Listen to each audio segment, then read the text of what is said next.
Halo semua, selamat datang di Zona Dalam, tempat di mana kalian bisa mendapatkan berita terkini dan fakta-fakta yang jarang terungkap di media lainnya. Jangan lupa untuk dukung kami dengan subscribe, like, komentar, dan share agar lebih banyak orang tahu tentang apa yang sebenarnya terjadi. Salam hangat untuk kalian semua.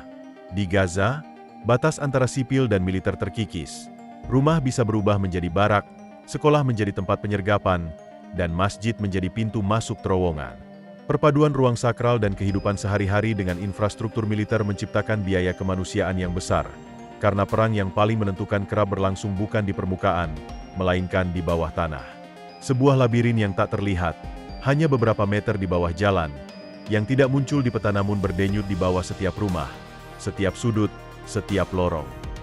Apa yang bermula sebagai lorong penyelundupan sederhana kini telah bertransformasi menjadi jaringan strategis beton dan baja, koridor gelap yang dapat menampung seluruh unit tempur dan memungkinkan pergerakan tanpa terdeteksi. Di sana, kegelapan dan hening menjadi perlindungan.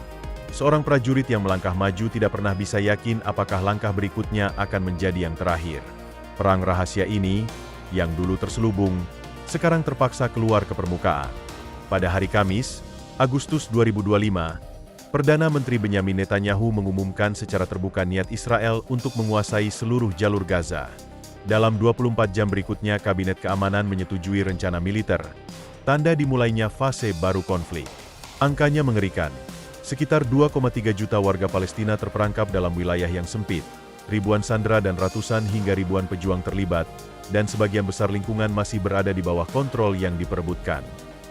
Netanyahu menghindari kata pendudukan atau aneksasi, tetapi pengumuman itu segera memicu kecemasan internasional. Konsekuensi politik, kemanusiaan, dan militer dari operasi semacam ini bisa menjadi bencana. Di balik semua itu muncul pertanyaan yang lebih gelap. Bagaimana Anda melawan musuh yang tidak berada di depan mata Anda melainkan di bawah kaki? Jawabannya tak sederhana. Yang kini dikenal sebagai kota bawah tanah, lahir dari puluhan tahun penggalian rahasia. Terowongan pertama yang tercatat di wilayah ini muncul pada 1983, hanya lorong sederhana untuk penyelundupan. Pada 1980-an hingga awal 2000-an fungsi utama terowongan adalah ekonomi bawah tanah, mengalirkan barang-barang yang disangsi, dari rokok hingga bahan bakar, bahkan orang. Mereka menjadi jalur rahasia bagi masyarakat yang nyaris tak punya alternatif. Namun sejak 2006, ketika kelompok tertentu menguasai sebagian wilayah, fungsi terowongan berubah drastis. Lorong-lorong itu tidak lagi sekadar saluran penyelundupan. Mereka bertransformasi menjadi gudang senjata, jalur distribusi roket, dan jaringan logistik militer bawah tanah. Lantai-lantai rumah pun perlahan dimodifikasi menjadi pintu masuk.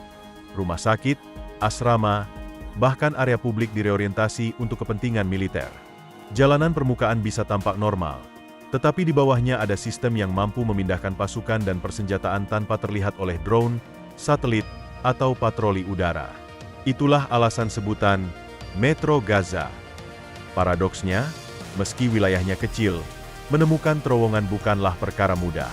Pintu masuk dirancang agar tersembunyi dan tak mencurigakan, di balik mainan anak, di bawah lemari, di lantai rumah, bahkan di ruang bawah tanah rumah sakit, di taman bermain sekolah, dan di areal dekat masjid. Lokasi-lokasi yang menyeret beban politis dan kemanusiaan bila terkena serangan. Ada pula akses yang tampak biasa, parit, gudang terbengkalai, kandang ayam, sehingga orang-orang biasa tak akan melihat apa-apa sampai pejuang muncul dari tempat yang tak terduga. Karena itu, setiap meter yang direbut tentara terkadang tak berarti banyak. Tanah di bawahnya bisa menyimpan jalan keluar yang tak terhitung jumlahnya. Laporan pertempuran pernah menyebutkan kasus di mana pejuang muncul jauh di belakang garis yang dianggap sudah diamankan beberapa hari sebelumnya.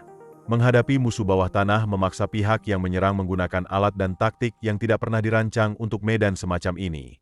Salah satu senjata yang dipakai adalah GBU-28, bom penetrator besar yang diciptakan pada masa Perang Teluk untuk menembus bunker dalam.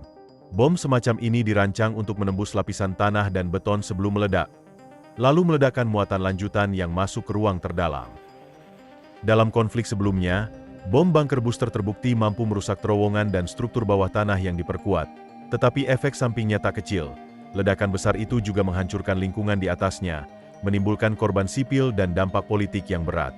Karena dampak kemanusiaan dari penggunaan senjata berat, pasukan sering mencari metode lain. Di masa lalu, setelah identifikasi pintu masuk, insinyur tempur akan menimbulkan kerusakan dengan peledakan terarah, memadatkan atau menyumbat terowongan dengan beton, atau menutupnya menggunakan alat berat, taktik improvisasi yang dalam banyak kasus cukup efektif. Namun seiring waktu terowongan dibuat semakin kuat, diperkuat dengan beton dan struktur yang mirip bunker, memiliki banyak cabang dan pintu keluar, maka menutup satu akses seringkali hanya membuat sistem itu bergeser dan muncul di tempat lain. Menghentikan jaringan seperti ini ibarat memadamkan api yang berkobar di bawah permukaan. Semakin dalam, semakin banyak tenaga dan bahan yang diperlukan, dan semakin besar pula risiko korban. Dalam fase terbaru perang, Israel menggunakan taktik dan perangkat yang belum banyak terlihat di medan tempur nyata sebelumnya. Di media berkembang istilah sponge bomb atau bom busa, perangkat yang fungsinya, menurut beberapa laporan, melepaskan busa ekspansif yang mengeras dan menyumbat terowongan. Taktiknya, ledakan kecil diledakkan di mulut terowongan, asap dan tekanan dipantulkan, lalu perangkat busa dimasukkan untuk mengembang dan menutup akses.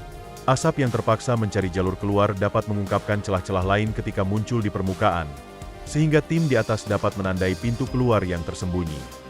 Meski ada klaim penggunaan taktik ini, bukti visual yang sepenuhnya terverifikasi masih terbatas, dan banyak hal tentang perangkat ini tetap dirahasiakan. Selain teknologi baru, senjata paling tua pun kembali mendapat peran, anjing. Unit-unit khusus melatih anjing untuk masuk lorong sempit dan mengejar, mendeteksi, atau menyerang pejuang yang bersembunyi. Penggunaan anjing dalam pertempuran bawah tanah adalah sesuatu yang menimbulkan dilema etis dan operasional. Pemandangan anjing yang diturunkan ke kegelapan membawa gambaran yang menakutkan. Instruksi, anjing melompat ke dalam koridor, gema gonggongan, lalu keheningan yang penuh teka-teki. Ada gambar dan klaim penggunaan, tetapi efektivitas serta konsekuensinya masih banyak diperdebatkan. Tetapi bom, anjing, dan alat improviset tak menyelesaikan masalah utama, menemukan terowongan sebelum digunakan melawan pasukan. Oleh sebab itu, fokus bergeser ke pencegahan, mengidentifikasi tanda-tanda penggunaan terowongan dari permukaan. Disinilah langit menjadi sekutu. Drone tidak hanya merekam gambaran permukaan, melainkan digunakan untuk pengintaian intensif, merekam kebiasaan, pola gerak, kendaraan yang tampak di waktu-waktu tertentu, atau aktivitas misterius di sekitar lokasi tertentu pada jam-jam ganjil.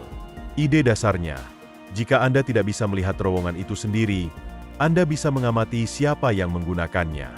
Di belakang garis, tim teknis juga mengoperasikan perlengkapan yang lebih mirip laboratorium arkeologi ketimbang perlengkapan militer. Radar bawah tanah, sonar, dan sensor geofisika yang memantulkan pulsa ke dalam tanah dan menerjemahkan pantulan menjadi gambaran 3 dimensi rongga bawah permukaan. Dengan teknik ini, anomali yang tadinya tak terlihat diubah menjadi peta, labirin virtual yang menandai kemungkinan koridor dan ruang bawah tanah. Beberapa klaim menyebutkan bahwa teknologi gabungan, sensor udara, satelit, dan pengukuran medan magnet mampu mendeteksi perubahan kecil di permukaan, pergeseran lantai 1 cm atau pola medan yang menunjukkan koridor di bawahnya. Laporan-laporan tersebut menyebut pembuatan peta terowongan yang panjangnya mencapai ratusan kilometer.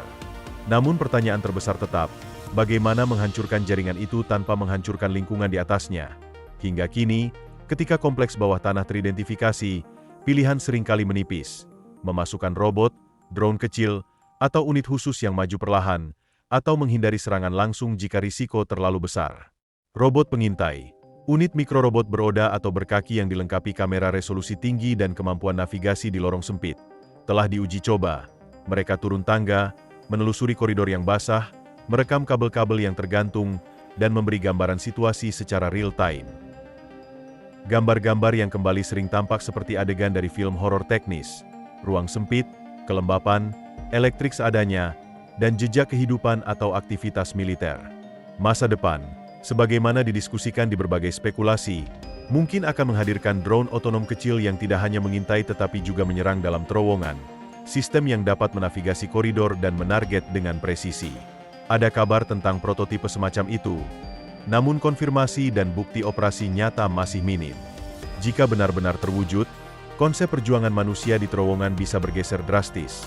Prajurit tak lagi orang yang menanggung risiko langsung, melainkan operator yang mengendalikan mesin otonom yang masuk ke kegelapan. Sampai saat ini, jaringan bawah tanah itu tetap ada, berubah, memperkuat diri, beradaptasi dengan teknologi kontra. Ia membuat satu fakta sederhana menjadi rumit. Setiap upaya untuk menghapus ancaman itu harus menimbang biaya militer terhadap harga kemanusiaan dan politik. Di medan seperti Gaza, di mana kehidupan sipil dan struktur sosial tercampur dalam jalinan fisik dengan struktur militer, setiap tindakan berimbas jauh. Dan meskipun teknologi baru membuka kemungkinan untuk mendeteksi dan menekan jaringan ini, tak seorang pun bisa menjamin solusi yang sepenuhnya bersih dari risiko bagi warga yang menanggung akibat paling berat. Perang bawah tanah, pada akhirnya, adalah masalah yang tak hanya bersifat teknis. Ia adalah tragedi kemanusiaan yang menuntut jawaban bukan hanya dari ranah senjata, tetapi juga politik, hukum, dan kemanusiaan.